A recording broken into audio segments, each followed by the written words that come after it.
उसको बॉयफ्रेंड बनाऊंगी, या मैं क्यों उससे शादी नहीं कर सकती। दोस्तों, पूरी दुनिया में पाकिस्तान अपनी कट्टरता के लिए जाना जाता है।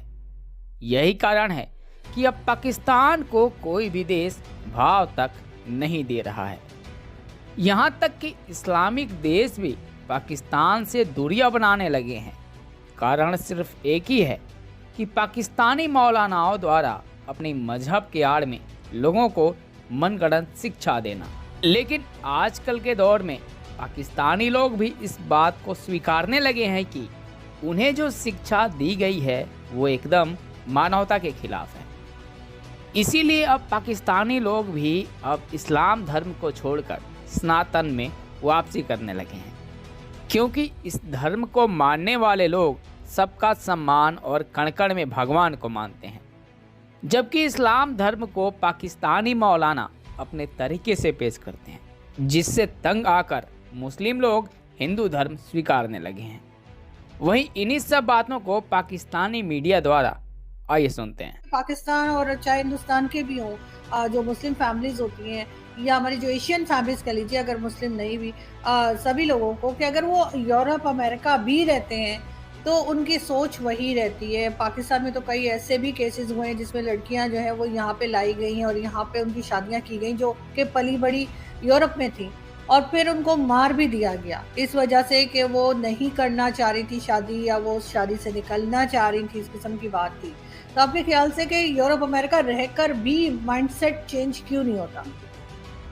देखिए, कहीं ना कहीं मुसलमान कम्युनिटी ना अपने आप को उभारना नहीं चाह रही है। कहीं ना कहीं वो ऐसा सोचती है कि हम स्टक ही ठीक है, हम जाहिल हैं, हम बहुत मतलब ऑर्थोडॉक्स हैं, हम बहुत कंजर्वेटिव माइंड वाले हैं। लेकिन ये सारे जितने भी बाउंडेशंस है ना, आप स्टेप वाइज गिनिएगा, वो सिर्फ औरतों के लिए है। रमजान में अरे रोजा नहीं रख रही हो, अरे भाई तुम भी रखो, तुम्हारे ऊपर भी फर्ज है, सिर्फ मेरे ऊपर फर्ज नहीं है। अरे तुम कुरान नहीं पढ़ रही हो, अरे सिर्फ तुम मेरे ऊपर फर्ज नहीं है, तुम्हारे ऊपर भी फर्ज है। अल्लाह ने एक सिस्टम बनाया कि भाई हम औरत को बच्चा पैदा करना है। अब इन्होंने औरत को बच्चा पैदा करने वाली मशीन ही पकड़ लिया। भाई औरत को अपने हस्बैंड को मिजाजी खुदा मानना है, ये तो सर पे बैठ गए, ये तो मिजाजी हटा करके खुदा ही बन करके बैठने को तैयार हो गए हैं। तो इन्होंने मिजाजी गायब कर दिया है। तो ये सारी चीजों को चेंज अब पढ़ी लिखी जो औरतें सामने आ रही हैं वही कर सकती हैं। जितना एडुकेशन बढ़ेगा उतना ये ऑर्थोडॉक्स नेचर जो है वो घटेगा। जैसे जैसे एडुकेशन बढ़ेगा वैसे वैसे ऑर्थोडॉक्स नेचर घटेगा। देखिए, हमारे प्रधानमंत्री ने मोदी जी ने जब एक योजना लाई कि बेटी बचाओ और बेटी पढ़ाओ, तो बेटी बच भी रही है, बेटी पढ़ भी रही है, लेकिन उस योजना में कहीं पर भी नहीं था कि मुसलमान के लिए ये योजना नहीं है। हर वक्त ये बताया गया। देखिए, भारत के प्रधानमंत्री ने कहा कि अगर मदरसे के बच्चों के एक हाथ में कुरान होता है तो दूसरे हाथ में कंप्यूटर होना चाहिए, क्योंकि वो ऐसा चाह रहे हैं कि मुसलमान के अंदर काबिलियत है जो निखर कर उभर कर बाहर आए, जो मुसलमान को किसी की चापलूसी ना करनी पड़े, किसी का मतलब किसी के ऑब्लिगेशन के अंदर ना रहना पड़े। वो खुद अपने लीगल राइट्स के लिए, अपने फंडामेंटल राइट्स के लिए खुद पढ़े, खुद समझे और खुद कहे। तो इसमें बुरा नहीं है कहीं पर भी। लेकिन यहाँ तो अच्छा, लड़की है तो 10 पढ़ा दो और शादी कर दो। लड़का है ठीक है, रात में 12 बजे भी आएगा तो कोई प्रॉब्लम नहीं है। लड़की 6 बजे तो आपने घर आ जाना है। तो ये हम किससे सीखते हैं? ये हम अपनी माँ से सीखते हैं, अपनी दादी से सीखते हैं, अपनी नानी से सीखते हैं। और बचपन से हमें ये बताया जाता है कि लड़के को आजादी है और लड़की को आजादी नहीं है। और यही लड़के को अगर सही से कंट्रोल किया जाए तो शायद रेप ना हो, शायद मोलेस्टेशन ना हो, शायद ईव टीजिंग ना हो, शायद डोमेस्टिक वायलेंस एक्ट ना हो, शायद तलाक ना हो। आज देखिए, हमारे समाज में तलाक होना बहुत छोटी सी चीज हो गई है। व्हाट्सएप पे तलाक दे रहे हैं, मानो जैसे कुरान में लिख कर आया था कि व्हाट्सएप आएगा 2000 सन में और तुम तलाक दे देना। ऐसा मुझे फील होता है। तो ये जितनी भी इडियोटिक और नॉनसेंस चीजें हो रही है ना, ये क्राइम हो रहा है मर्दों के हाथ से, लेकिन बलि का बकरा बन रही है मुसलमान औरतें। मुसलमान औरतों को अगर लड़का तलाक दे देता है, अब वो खराब हो गई है। मतलब रेप लड़की का हो रहा है और बेचारी लड़की ही खराब है।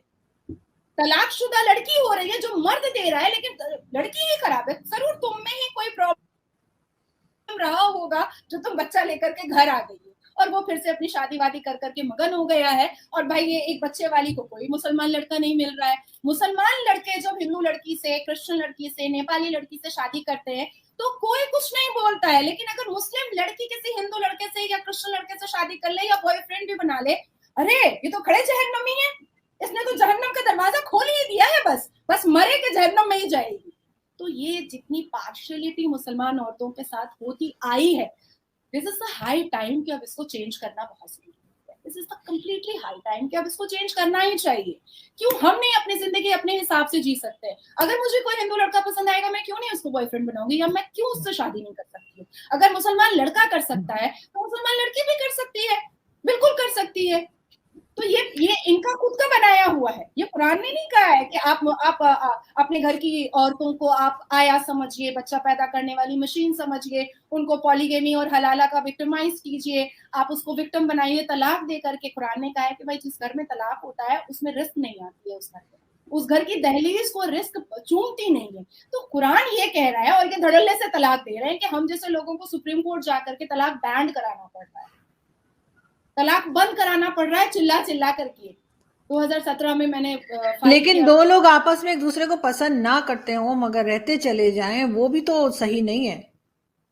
देखिए मैंने बहुत अपने एक्सपीरियंस से जितने केसेस मैं देखती हूँ, आए दिन मेरी ऑफिस में, मेरे चैम्बर में 10-12 ऐसे लोग, ऐसी औरतें आती हैं जो रोते हुए आती हैं।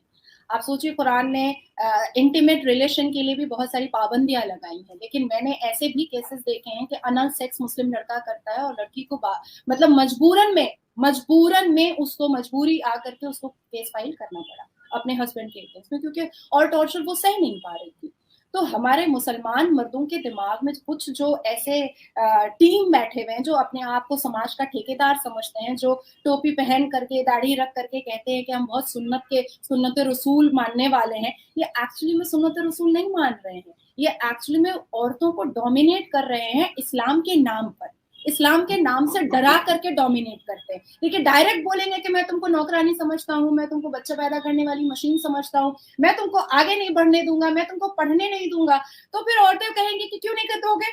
लेकिन जैसे ही कहेंगे कि अरे आप तो एक मोती हैं, आपको तो ढक कर रहना चाहिए, आपके जिस्म दिखाई नहीं देने चाहिए, इस्लाम कहता है कि जमीन जो है वो छुपाने वाली चीज है, तो हम भी सोचने लगेंगे अरे इस्लाम तो ऐसा कह रहा है तो हम तो छुप जाए, हिजाब में छुप जाए, लोहे का प्लेट पहन ले और कैसे भी करके खुद को छुपा ले। तो इस्लाम के नाम से जो ये खेल हो रहा है, ये औरतों को डोमिनेट करने का जो एक डायबॉलिक गेम चल रहा है, इसको तोड़ना, इसको खत्म करना और अपनी आइडेंटिफिकेशन को आगे लाना बहुत जरूरी है मुसलमान औरतों के लिए।